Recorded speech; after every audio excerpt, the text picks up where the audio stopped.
On February 28, 2026, American and Israeli missiles began falling on Iran. Within hours, Supreme Leader Ali Khamenei was dead. Today, more than 2,000 Iranians have been killed. The Strait of Hormuz is closed. Oil prices have passed $100 a barrel. But 73 years ago, these two countries were allies. The Shah of Iran was one of America's closest friends in the Middle East. So, what happened?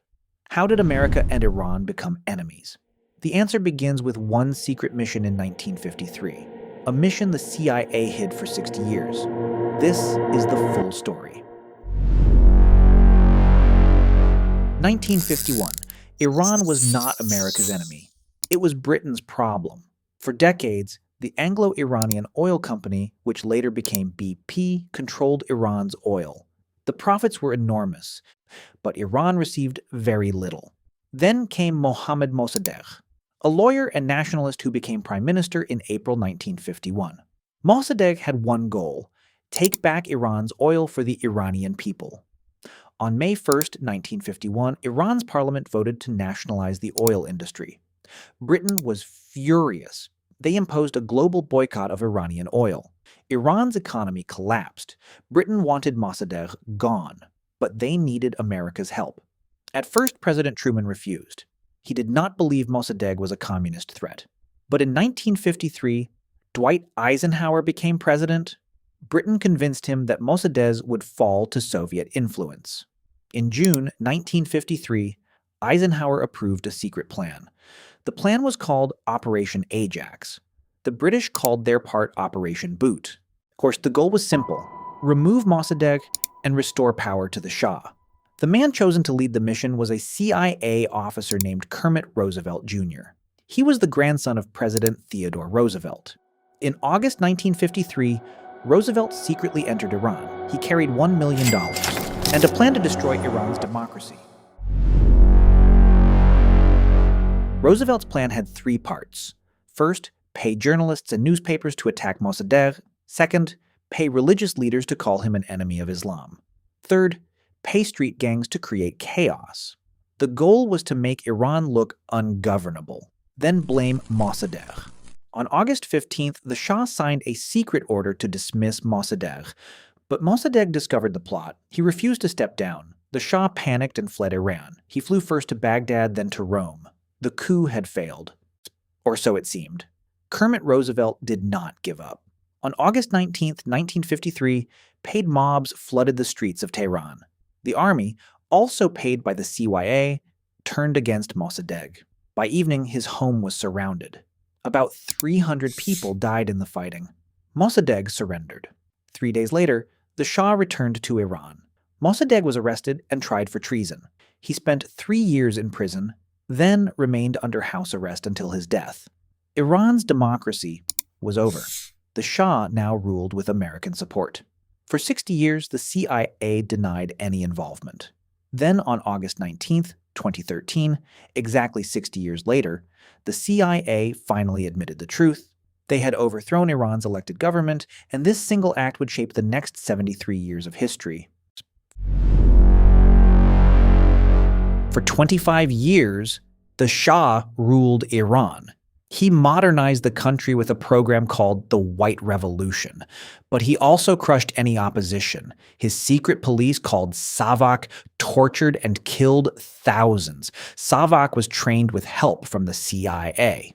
One voice rose against him: Ayatollah Ruhollah Khomeini, a religious leader who called the Shah a puppet of America. In November 1964, Khomeini was arrested and sent into exile. He would not return for 15 years. But from exile, first in Iraq, then in France, Khomeini recorded messages on cassette tapes. These tapes spread across Iran in secret. His message was simple: the Shah must go. By 1978, millions of Iranians took to the streets. The Shah's army shot protesters, but the protests only grew larger. On January 16, 1979, the Shah fled Iran. He would never return. 2 weeks later, Ayatollah Khomeini came home. February 1st, 1979, millions of Iranians lined the streets of Tehran. Ayatollah Khomeini stepped off his plane after 15 years in exile. 10 days later, on February 11th, the Iranian military declared neutrality. The Shah's government collapsed. On April 1st, Iran voted to become an Islamic republic. Khomeini became supreme leader. The new Iran hated America. They called it the Great Satan. In October 1979, President Jimmy Carter allowed the Shah to enter America for cancer treatment. Iran erupted in anger. On November 4th, 1979, hundreds of Iranian students stormed the American embassy in Tehran. They took 66 Americans hostage. Khomeini gave his support. He demanded America return the Shah to face trial. America refused. 14 hostages were released over the following months. 52 remained. In April 1980, President Carter ordered a rescue mission. It was a disaster. Helicopters crashed in the Iranian desert. 8 American soldiers died. The hostages remained. The crisis lasted 444 days. On January 20th, 1981, just minutes after Ronald Reagan was sworn in as president, the 52 hostages were finally released. They had been held for nearly 15 months.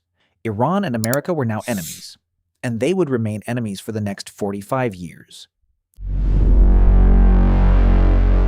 In September 1980, Iraq invaded Iran.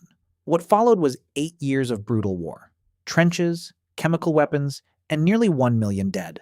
America supported Iraq. Iran never forgot.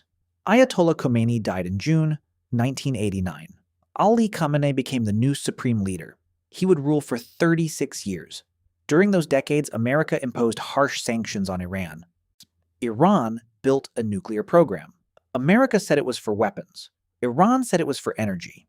In 2015, Iran signed a nuclear deal with America and other world powers. It seemed like a breakthrough. Then, Donald Trump became president. In May 2018, he withdrew America from the deal. He called it the worst deal ever made. He imposed the harshest sanctions in history.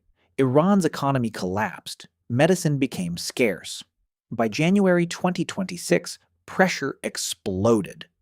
Millions of Iranians protested against their government. Iranian security forces killed thousands of protesters in response. Trump warned Iran, "Stop killing your people or face military action." Iran did not stop. On February 24th, 2026, just 4 days before the war began, Iran's foreign minister said a historic deal was within reach. It never came. February 28th, 2026. At 6:45 in the morning Tehran time, American and Israeli missiles began striking Iran. The Americans called it Operation Epic Fury. The Israelis called it Operation Roaring Lion. The first targets were Iran's leaders. Supreme Leader Ali Khamenei was meeting with top officials at his compound. Israeli missiles hit the building directly. Khamenei was killed. So were members of his family and dozens of senior officials. Within hours, Iran's military was crippled. Trump told reporters that just about everything had been knocked out, but Iran struck back.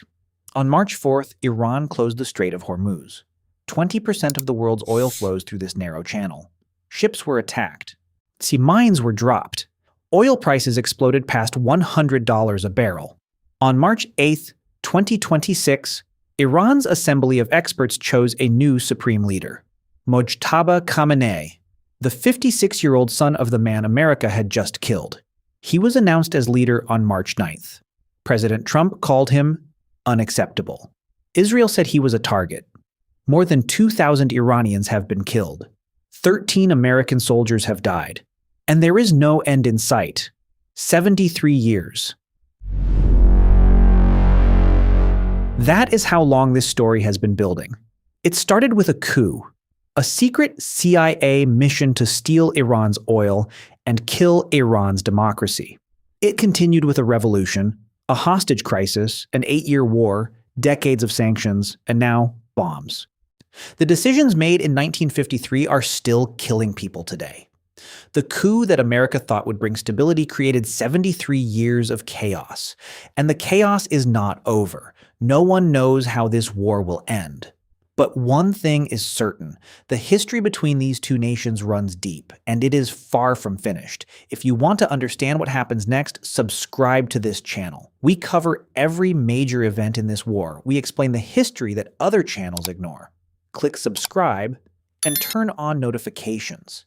And watch our next video where we explain who Mujtaba Khamenei really is and why he could be even more dangerous than his father.